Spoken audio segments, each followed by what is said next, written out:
Ladies and gentlemen, boys and girls, children of all ages, welcome back to the fastest growing, fastest rising post-professional wrestling show in all of sports entertainment. Welcome back to Ringside Conversations. I am your host, Roddy of Crinchman Media, and we are fresh off of Monday Night Raw post Valentine's Day weekend. I hope you all had dates. Hope you all have Valentine's. Hope you all have flowers to give. You know what I'm saying? Bought chocolates for your lady and whatnot. But we're going to get straight into it, okay?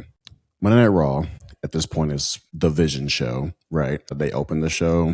You see them during segment backstage, during the middle of the show, and you also see them towards the end of the show too. It's almost like we're getting like a Judgment Day kind of treatment where they're just all over Raw, but at least the Judgment Day did it like well, you know? It seems like the Vision now is in my opinion, is running its course. It's no longer, there's no vision for the Vision anymore. And in my opinion, the most entertaining part about the Vision is the beef that we get to see live every week between Paul Heyman and Adam Pearce, general manager of Monday Night Raw. The Vision opened up the show, as they always do. They come out, they complain, and Adam Pearce comes out, and a match is made. The Masked Man comes mid-match. They lose the match against LA Knight and the Usos, and that's it. We get another week of the Masked Man. And I've also seen theories of this Masked Man being Bad Bunny is a new one who I thought was very, very interesting, especially the fact that Logan Paul on social media kind of like respectfully dissed him recently. On Monday Night Raw, he mid-match was a 6-man tag match, and Logan Paul was talking crap to Michael Cole by grabbing his headset and saying live to the world how he needs to start watching with his eyes and doing less talking. All he knows how to do is talk. And then while he's yelling at Michael Cole, a Masked Man comes from the side and curb stomps him onto the table. It's just very interesting in terms of the overall, just like we got this Masked Man from like via Austin Theory, and now we have a new Masked Man who we don't know. My favorite candidate for the Masked Man is Buddy Murphy. It's my favorite. And I don't think it's him, unfortunately, because Buddy Murphy's a lot more jacked. But I hope it's him. I hope it's him. We then fast forward to Adam Pearce, general manager of Monday Night Raw, backstage with a ginormous package. Okay, there's a wooden crate that says, do not open until February 28, 2026. Very interesting date. Very interesting crate. It's huge. We have no idea. There's a lot of mystery on Monday Night Raw. We have a Masked Man. We have a crate now that we're worried about. Like what's going on, you guys? El Grande Americano, the current El Grande Americano, very important to make sure I say that, comes out with El Bravo and El Rio and basically demands Adam Pearce, like, I deserve the IC title, in which Adam Pearce says, you know what? Nobody deserves a title shot, but you can deserve an opportunity to earn a title shot, in which he gives him a match against a mystery opponent later this evening, who we will talk. We then get a continuation of qualifying matches for both the men's and the women's Elimination Chamber matches. We're going to talk about the women's. It's going to be kind of brief, if I'm being honest. It was Asuka versus Nattie versus Bayley. I am not sold at all with this new gimmick of Nattie being like, this is who she's always been. She's now the low-key legend and stuff like that. And it's not that she's not a legend, right? It's just more the fact that we're supposed to believe as fans that this new character is who Nattie has always been for decades of being in the business. And she's a heel. She's mean. She's nasty. It's just not convincing enough. And I don't necessarily think it's all her fault, but at the same time, she hasn't been on TV prior to this in a very long time. And the decade she has been on TV, she's been this loving character for the Hart Dynasty. And that's just kind of always been Nattie. And it's not a bad thing, but I get it. People want to do new things all the time. I mean, Nikki Bella came back and turned on Stephanie Valkyrie and becomes a heel, and it was just kind of like, you know, like whatever. But I don't know. Regardless, the match was fine. There was moments in the match where each of the three competitors were able to have a spot to where you get the crowd on their feet and react to a near fall, which is always a great thing to listen to when you're watching from home. Asuka wins this match. I think Asuka is a correct choice for this match, simply because she is probably, off the top of my head, the most experienced competitor in the Elimination Chamber. She is capable of doing spots, taking hits. She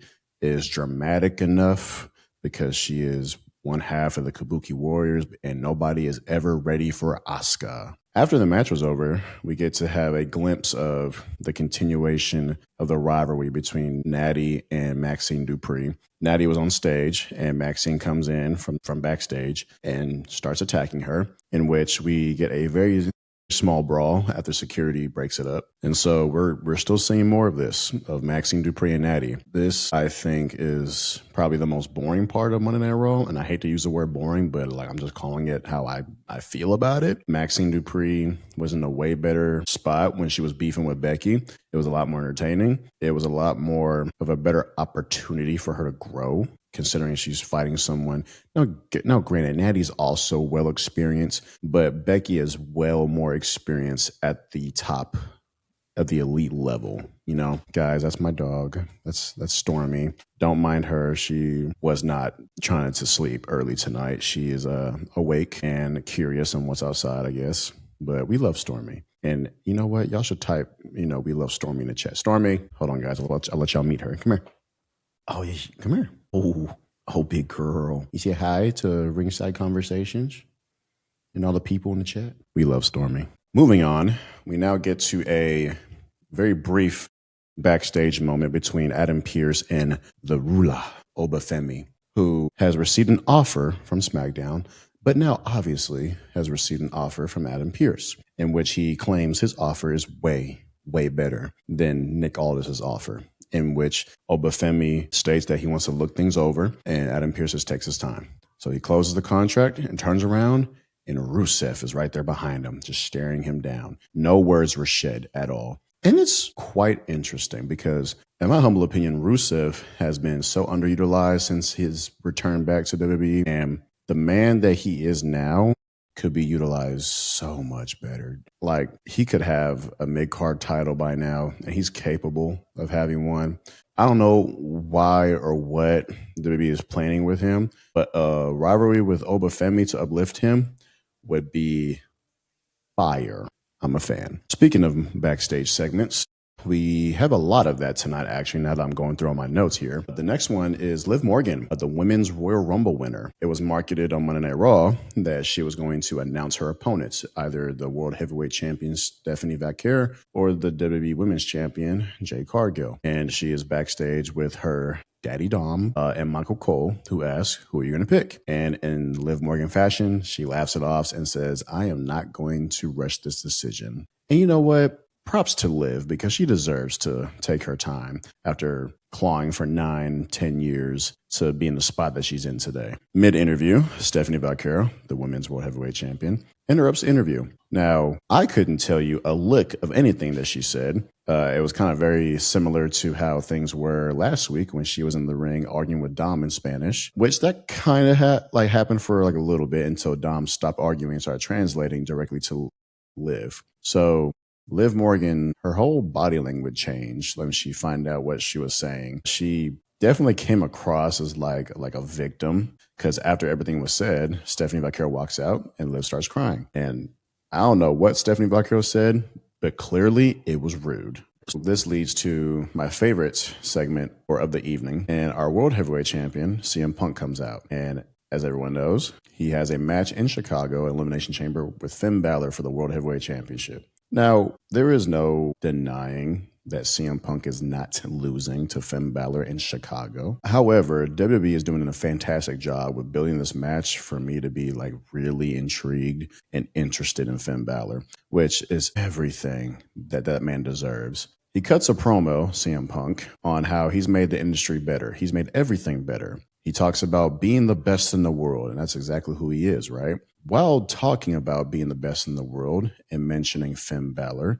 comes out because, unwritten rule of wrestling, when your name is called, you come out. Finn Bálor comes out. He comes out with Dominik Mysterio and a returning JD McDonough, who we love to see, and his ginormous head. It appears that they're going to jump CM Punk because they circle the ring, kind of like Shield style, Finn Bálor grabs a mic and he tells Punk, we're not here to fight. Instead, I want to make one thing very clear to you. The best in the world means you go one-on-one and beat every single of the greatest luchadors of all time. The best in the world is going toe-to-toe with the toughest men of all in Europe. the best in the world means you survive every great JoJo in Japan. Mind you, these are all of Finn Balor's accomplishments. And of course, with one saying that the best in the world also debuts on Monday Night Raw by beating Roman Reigns. Now, Finn Balor, I'll make one thing so very clear to you, sir. Okay? You brought my tribal chief's name in your mouth. Now, granted, you did beat Roman Reigns on your debut on Monday Night Raw, but he was not the tribal chief at that particular time in his career. He was the big dog who cannot lace a tribal chief's boots. Okay? You've had your opportunity. You've had your chance to go into tribal chief, and you lost as the demon, let alone that. Watch yourself. CM Punk acknowledges all of Finn Balor's accomplishments by even saying that that's the reason why he deserved a World Heavyweight Championship spot in the first place whenever he lost in his hometown. However, as great as Finn Balor is, you would think that his presence from his resume of accomplishments would uplift the Judgment Day, making guys like Dirty Dom the greatest luchador, making guys like JD McDonough the greatest, making superstars like Liv Morgan the greatest, Raquel Rodriguez the greatest, Roxanne Perez the greatest. However, CM Punk mentions that it appears that the Judgment Day is just bringing down Finn Balor, quoting they're an anchor to him. And he also throws jabs at both Dom and JD McDonough, saying that Dom is still double champion, even though he doesn't defend him, that he's not a fighting champion. And JD McDonough needs help to get into the ring because of his big head. And I can appreciate Memphis for chanting bobblehead. I appreciate that. In which, from after all those said things, CM Punk turns his back and expects to be jumped by the Judgment Day, in which Finn Balor actually holds down both men, and they look very confused, which would lead to a backstage segment that I will talk about shortly after, moving on to our next match, which is El Grande Americano, current, versus said mystery opponent, and the winner becomes a number one contender for Dominik Mysterio's Intercontinental Championship. Penta is the mystery opponent, which makes all the sense in the world because he still has beef with Dom. He has to reconcile this beef with El Grande Americano. And if you don't know, Penta is going to get pushed to the moon. Okay. I fully expect Penta to be like the biggest star in the next couple of years, whether that mean being a heavyweight champion, whether that mean winning via Royal Rumble, winning via the Money in the Bank. I don't care. He's going to be a major champion, a major star in the company. People love Penta, and as we saw in WWE Unreal on Netflix, Triple H loves Penta. So the match was actually really solid, and one of my favorite parts was the fact that you have two luchadors fighting with one goal, and one of them is trying to put the title ahead of the beef, and the other being Penta, like, if he wins, awesome, but I want to beat up El Grande Americano. And again, like I said, the match was solid. Both competitors went back and back. It was very physical. Like, they started off hot too. They were literally chopping each other for like 2 minutes. It was great. Mid-match, El Grande Americano pulls out the steel plate to put in his mask. And then as he did that, we see the original El Grande Americano coming out and essentially costs the current El Grande Americano the match, in which Penta wins via the Mexican Destroyer. After the match, the original El Grande Americano starts beating up the current El Grande Americano, including doing the reverse roll-up German suplex that Chad Gable used to do. And from there, he starts doing this gesture implying that he was going to rip off the mask of the current El Grande Americano, in which he was saved by his goons, El Bravo, El Rio. And now, like, it's literally a confirmation that we're going to get the current El Grande Americano versus the original El Grande Americano versus the original El Grande Americano in a mask versus mask match. I hope y'all can appreciate the fact that I had to lock in and stutter a handful of times, but lock in nonetheless on saying El Grande Americano that many times. Okay, please like, share, and subscribe. Moving on to the backstage segment that I referred to from the CM Punk and Finn Balor segment. We are now in the clubhouse of the Judgment Day, in which we see Liv Morgan all upset from the interaction with Stephanie Vaquer. She's being pampered by Dom and Raquel, in which Dom says, take care of her. And Raquel's like, you know what, we need to talk anyway, so we got it. And then JD McDonough and Finn Balor come into the clubhouse, arguing back and forth. JD's confused on why Finn Balor wants to do everything alone now all of a sudden. Finn Balor says he has to prove that he can do this himself. Dominik Mysterio is hilarious because he's like in the middle of both of them in the background, just saying, hey guys, I have a match in the main event. We need to talk strategy. And they're like completely ignoring him. And Jay McDonough's like, I just want to help you become world heavyweight champion. And Finn Balor says, if you want to truly help me, you would do nothing. And then he's like, fine. It was kind of like two brothers going at it. And then Dom's just like, okay, so no one's going to help me for my match, basically. Moving on to the last non-match segment of the evening, being AJ Lee and Becky Boo Boo. AJ Lee comes out and basically acknowledges Becky Lynch. She says that Becky Lynch reminded her how serious that this opportunity is that she needs to take, becoming a single title holder of the Women's Intercontinental Championship.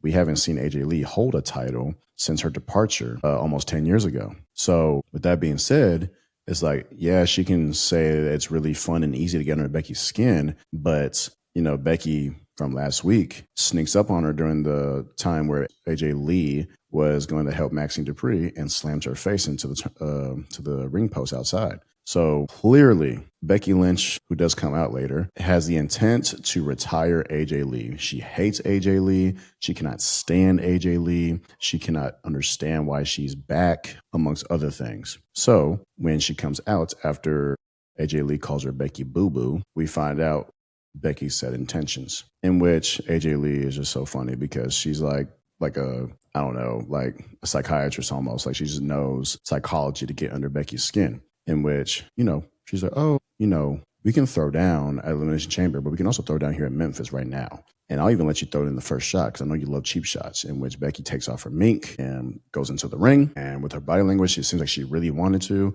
but she acknowledges that like, hey, like I know what game you're playing and I know what your excuses you're going to make when I do beat you, and you're going to not be 100% whenever you lose and claim that that's the reason why you lost. So I'm not going to play these games. Becky Lynch is just having like almost like a panic attack, like a nervous breakdown almost. And quite frankly, I want to say this. I think Becky Lynch as the greatest of all time, and it's not just her saying it, other people are saying it, ESPN is saying it, Sports Illustrated is saying it. She would be my vote for MVP of the women's division this year.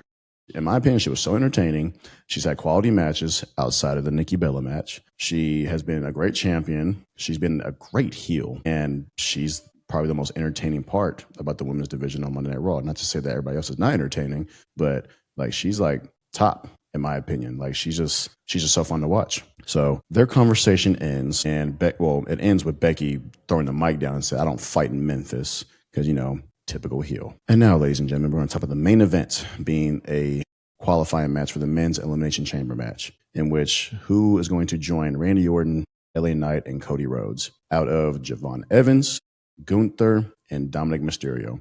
I'm going to be very transparent. I solely expected Gunther to win this match. I thought, considering the career killer is here, that they're going to continuously push him to the moon and back. Like, I thought, now granted, he looked extremely strong in this match. Like, it looked like Javon Evans and Dominik Mysterio shouldn't have shared the ring with him. Did y'all see the power bomb that he gave to Javon Evans? Like, I don't know how Javon Evans kicked out from the instinct of, I need to kick out at 2 or I'm going to lose the match. Like, dude, I literally like sat on my desk like, oh my God. Like, it literally like you know how like you see something like a big hit in football and it makes you go, ooh, like it makes you react like that. It was one of those kind of impacts, man. Essentially in the match, Gunther was very dominant. You see Javon Evans having explosive parts in the match because that boy's bouncy. Dominik doing everything he can to cheat. Even though it's a triple threat match, which means there's no DQ, he still tries to get the ring hammer and like put it in his boots. Speaking of like ring hammers and ring bells and ringing,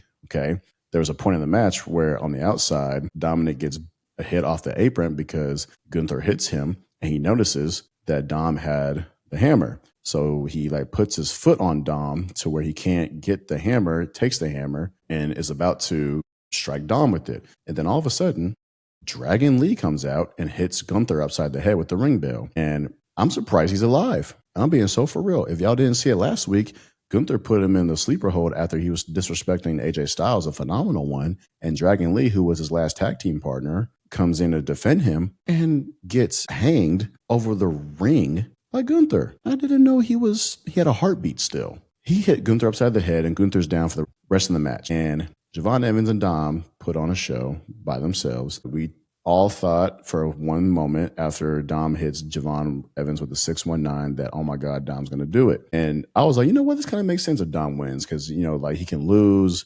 maybe like with the Judgment Day's help and stuff like that. Maybe he can kind of push him to kind of be like I need to be the leader of the Judgment Day or something along those lines. But Javon Evans moved out of the way with a frog splash, and eventually we see him do the OG cutter, and 1, 2, 3, he wins. And I was a little surprised by the win. I'm not mad at it by any means. Javon Evans is younger than the Elimination Chamber match itself. And like I said earlier, that boy is bouncy. The amount of creative things and probably things we've never seen before and that's going to happen in the chamber because of him, it's going to be so much fun. So I'm excited for that. So now for the Elimination Chamber in Chicago, as it stands, we have Randy Orton, we have LA Knight, we have Cody Rhodes, and now we have Javon Evans. I do plan on creating a predictions video on who I think should win the Elimination Chamber match once we get all the competitors involved and all the names for both the men's and the women's. And I will give you a prediction video to see who I think should win and why I think they should win and potentially what angle they could go, they being WWE, could go with said competitors. Otherwise, thank you guys so much for joining me tonight. If you are a fan of professional sports, whether it be football, basketball, even like combat sports like boxing, Christian Media and all social media platforms has all of those for you guys. As far as for my wrestling fans, thank you guys so much for joining me. If you can, leave a like, share, comment, subscribe on this video, on this channel. Thank you guys so much for joining me. And if I were to ask y'all a wrestling related question, I would ask, based on what we know on the Masked Man, who is y'all's definitive answer on who that Masked Man is that keeps just ruining the Vision's life and Paul Heyman's and Adam Pearce? Thank you guys so much. I love y'all. See y'all next time.